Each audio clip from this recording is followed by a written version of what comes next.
itinuturo at ipinangaral ang mabuting balita tungkol sa paghahari ng Diyos. Pinagaling niya ang mga may sakit at ang may mga kapansanan. Siya ay napabantog sa buong bansa.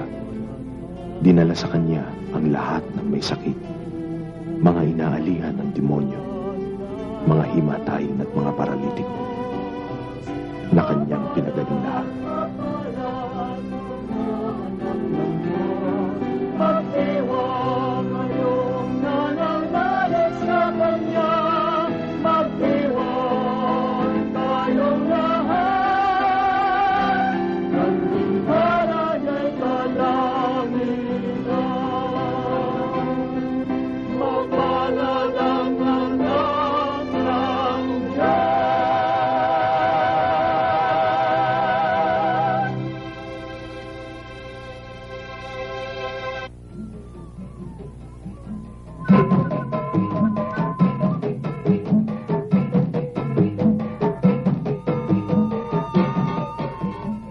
Sige na, Salome. Ikaw naman ang magpamalas ng sayaw, alang-alang sa karawan ng iyong amahing hari.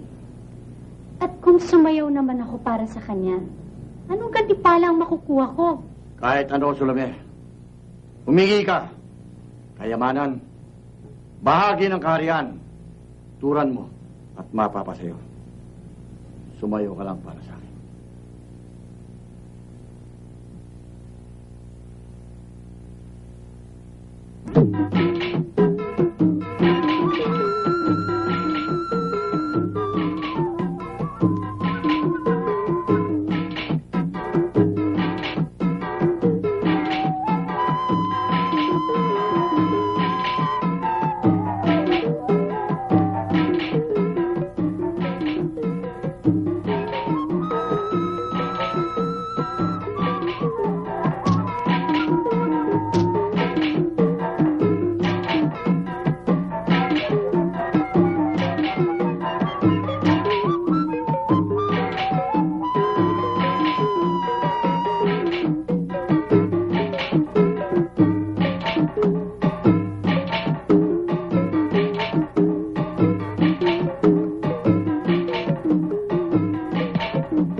Sabi mo, di ba kahit na anong hilingin ko, ibibigay mo?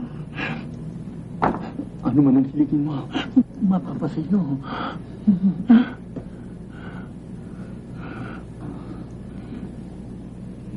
Ibigay mo sa akin ang ulo ni Juan Bautista.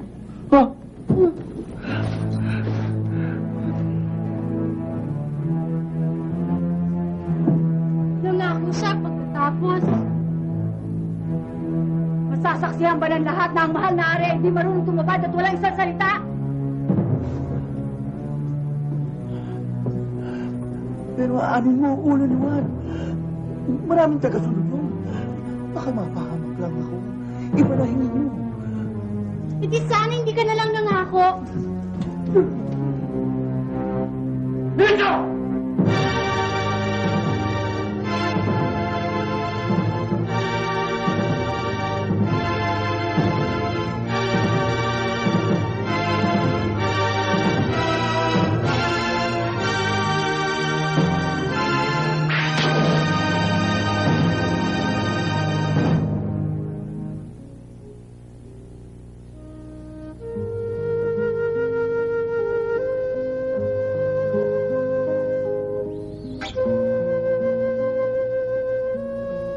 Kung kayo'y mananalangin,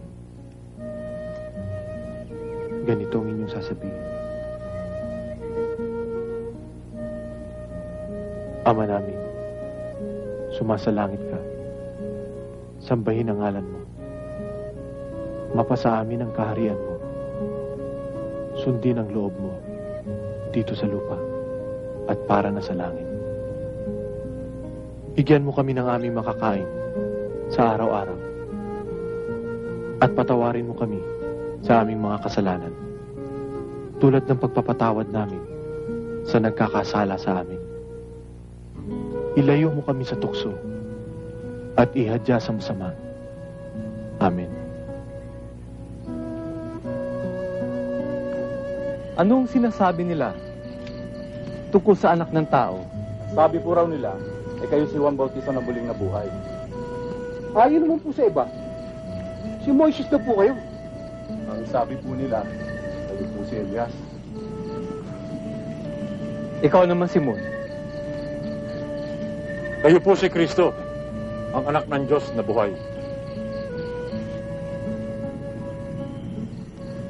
Sa sinabi mo yan, Simon, nahayag na pinagpala ka ng langit. Walang karaniwang tao nakakaalam ng katotohanan ito. Mula ngayon, tatawagin kitang Pedro, ang bato.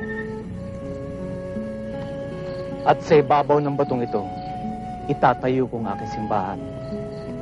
Maging ang pintuan ng impyerno ay hindi makakapanaig dito. Ipagkakalob ko sa iyo ang susi ng kalangitan.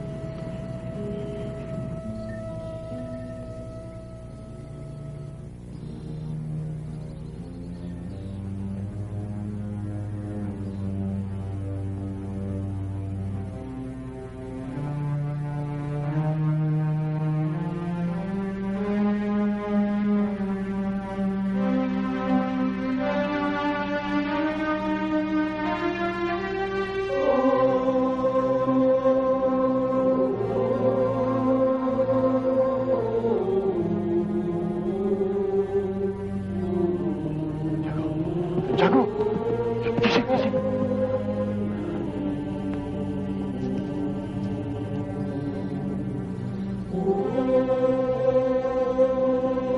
Juan! Juan! Juan! Si Moises! Si Elias! Ay, tagal na nila namatay. Panginoon! Gagawa po kami ng 3 kubol. Isa sa inyo, isa kay Moises, isa kay Elias. Dumito na lang po tayo.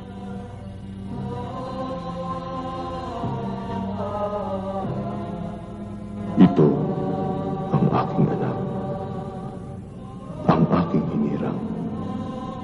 Siya ang inyong pakinggan.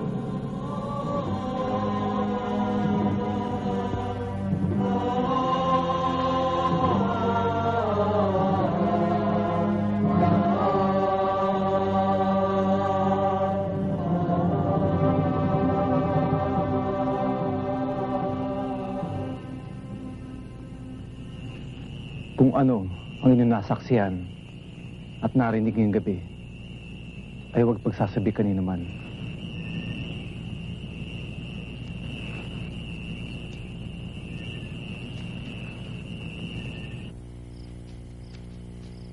Narinig nyo na nung unay inutos sa mga tao, huwag kang makikiapid.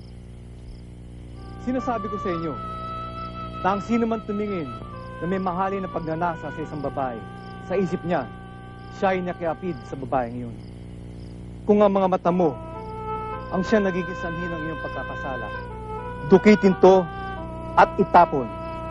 Kung iyong kamay naman ang nagtutulak siya sa pagkakasala, putulin to.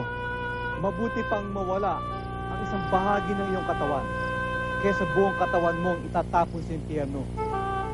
Subalit humingi kayo at kayo bibigyan. Humanap at kayo makasusumpong. Kumatok kayo at ang pinto'y bubuksan para sa inyo. Kung kayo na masasama ay marunong magbigay ng mabuting bagay sa inyong mga anak, gaano pa kaya ang ating amang nasa langit? Maria! Maria na maglalab! Asan? Babae! Huwag patuloy na babaeng yan! Maraming babae ka! Di Maria! Pabayaan niyo siya. Marurumihan tayo.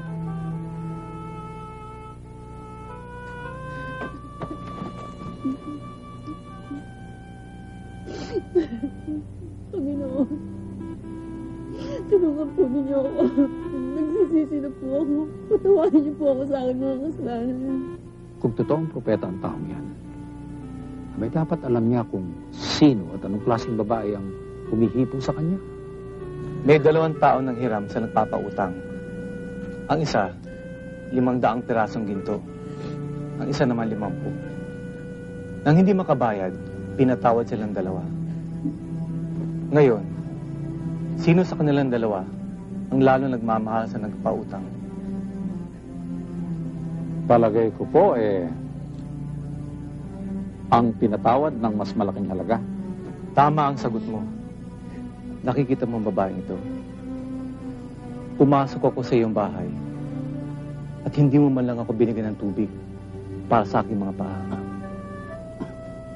Ngunit siya, binasa niya ng luha ang aking mga paa. Hindi mo ako hinagkan. Ngunit siya, mula nang pumasok, ay hindi tumigil ng paghalik sa aking mga paa. Sinasabi ko sa iyo, ang malaking pagmamahal ay pinamalas niya. Ang nagpapatunay na pinatawad ng marami niyang kasalanan. Ang pinatawad ng konti ay konti lang pagmamahal ang ipinamalas. Pinatatawad ko ng iyong mga kasalanan.